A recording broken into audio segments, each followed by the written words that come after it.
Hormuz may be only the beginning, with Iran-linked reporting and regional warnings indicating that Tehran is pointing to a broader plan that could disrupt major global oil routes if the war restarts. Mujtaba's camp is now pointing to 3 oil-weak spots it could target if the US and Israel attack again. Hours before the ceasefire deadline, Iran is threatening Saudi Arabia's Hormuz alternative by putting renewed focus on Yanbu. Amid threat from an Iranian general, reports also say Trump is unlikely to extend the truce, tightening the diplomatic clock just as energy market fears are intensifying. Trump's seizure of an Iranian-flagged civilian ship has also raised the stakes for global oil supply, with the confrontation feeding a wider risk that Tehran could retaliate. Mujtaba's side is also keeping Trump guessing over the next round of talks, as Tehran continues to avoid a full public commitment. Iran has reportedly listed the targets it would hit if US and Israeli strikes on its territory restart, signaling that Tehran is again pointing to the region's critical energy arteries as potential pressure points. Iran's Tasnim News released what it described as an IRGC-linked target list on April 21st, as fresh warnings surfaced over how Tehran could respond if the war restarts. The IRGC would reportedly target the Yanbu pipeline system in Saudi Arabia, which is widely seen as a major alternative route for oil exports that bypasses the Strait of Hormuz. Iran's military would also reportedly target the UAE's Fujairah oil facilities and the Bab al-Mandeb Strait, both of which are central to efforts to reroute energy flows away from Hormuz. If Iran were to hit those 3 pressure points, the impact on global crude oil supply could be severe because Yanbu, Fujairah, and Bab al-Mandeb all serve as key alternatives or choke points for international energy shipments. The warning came amid reports that US Vice President J.D. Vance may depart the United States for Pakistan on April 21st for the next round of diplomacy. Iran also said it is preparing a decisive and immediate response to any renewed enemy threat, underscoring that its military posture remains on high alert despite the diplomatic track. Major General Abdollahi issued that warning as suspense continued to build over the next round of talks in Pakistan, and over whether Tehran would fully commit to attending. Major General Ali Abdullahi said, and I quote, "Today, the heroic nation of Iran is proud of the authority, preparedness, and all-round strategic capabilities of the IRGC and other forces of the defenders of the homeland, which have driven the Zionist enemy and terrorist America to desperation and exhaustion with deadly and destructive missile and drone strikes and forced them to call for a desperate ceasefire. The people of Iran have not abandoned their support for the armed forces with their enthusiastic and widespread presence in the squares and streets. The brave armed forces of Iran, together with the noble and surprising government and nation of Iran, are united in full compliance with the measures of the Supreme Commander-in-Chief, preparing decisive and immediate responses to the threats and actions of the enemy. The armed forces, with a superior hand, did not allow the false and delusional President of America to abuse and make false narratives about the situation in the field and the conditions of silence in the military battle, especially in the management and control of the Strait of Hormuz, and they will respond appropriately to any violation of the covenant."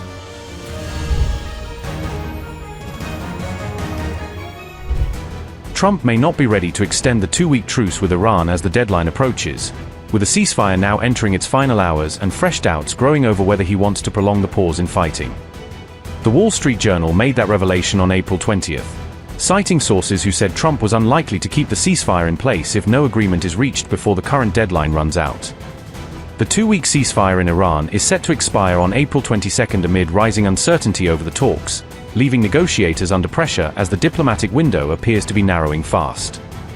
Notably, Iran has not publicly confirmed attendance in the second round of peace talks, and official Iranian messaging has continued to cast doubt over whether Tehran is fully on board.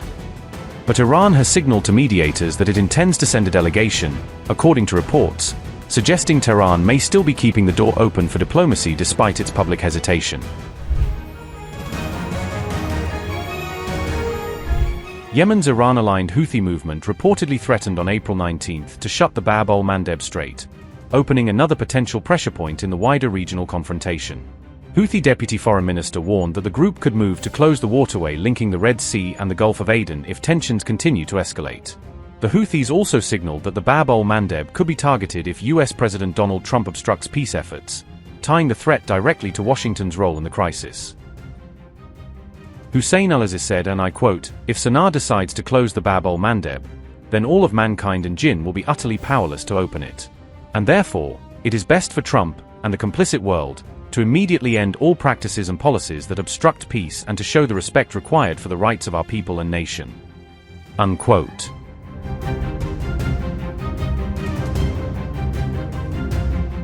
The Bab al-Mandeb is one of the world's most critical shipping choke points, carrying major flows of crude oil, fuel, and container traffic between Asia and Europe.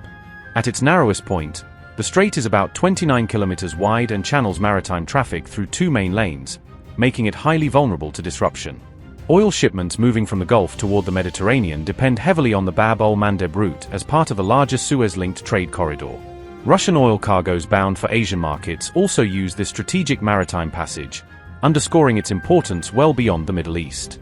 Any disruption in the Bab al-Mandeb can force ships to reroute around the Cape of Good Hope in southern Africa, increasing voyage time, insurance burdens, and freight costs.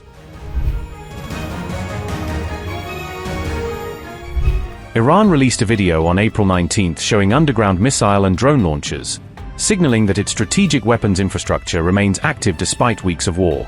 The IRGC-linked video portrayed ongoing overhaul and reconstruction work on Iran's missile and drone stockpiles, suggesting Tehran is trying to showcase recovery and resilience during the ceasefire.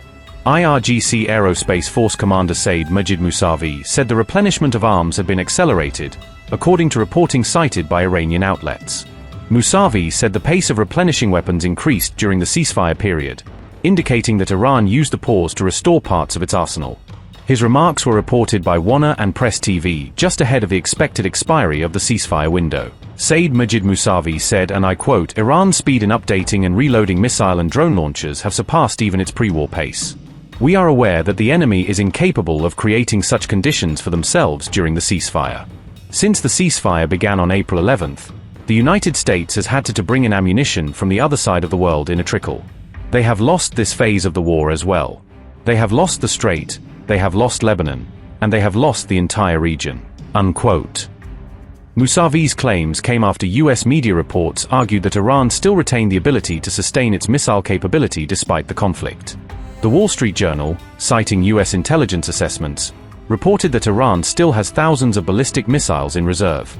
Those missiles could reportedly be pulled out of hiding or retrieved from underground sites, reinforcing concerns that Iran's strike capacity was not eliminated. President Donald Trump announced that the US military carried out the seizure of the Iranian vessel on April 19th. The US military also released footage showing Navy fire hitting the cargo ship while it was out at sea. According to reports, a US missile destroyer intercepted the ship as it allegedly attempted to head toward Iran. The Iran-flagged vessel was said to be traveling toward Blunder Abbas port when it was stopped, according to the US military. US officials say the ship ignored communications for more than 6 hours, which led forces to take action. The destroyer then reportedly ordered the crew to evacuate the engine room before opening fire to disable the vessel. Several shells from the warship's 5-inch Mk-45 gun struck the engine area, leaving the ship immobilized in the water. US troops later boarded the Iranian vessel and took control without meeting any further resistance. The ship is now in US custody following the operation, according to US Central Command. US officials say the vessel was taken into custody after it allegedly tried to break a US blockade on Iranian ports. Iran has strongly condemned the operation as armed piracy and theft, and has vowed retaliation over what it calls a violation of the truce. Donald Trump said, and I quote, "Today, an Iranian-flagged cargo ship named Tuska, nearly 900 feet long and weighing almost as much as an aircraft carrier, tried to get past our naval blockade, and it did not go well for them." The US Navy-guided missile destroyer USS Spruance intercepted the Tuska in the Gulf of Oman, and gave it a fair warning to stop. The Iranian crew refused to listen, so our Navy ship stopped them right in their tracks by blowing a hole in the engineer room. Right now, US Marines have custody of the vessel. The Tuska is under US Treasury sanctions because of its prior history of illegal activity. We have full custody of the ship, and are seeing what's on board.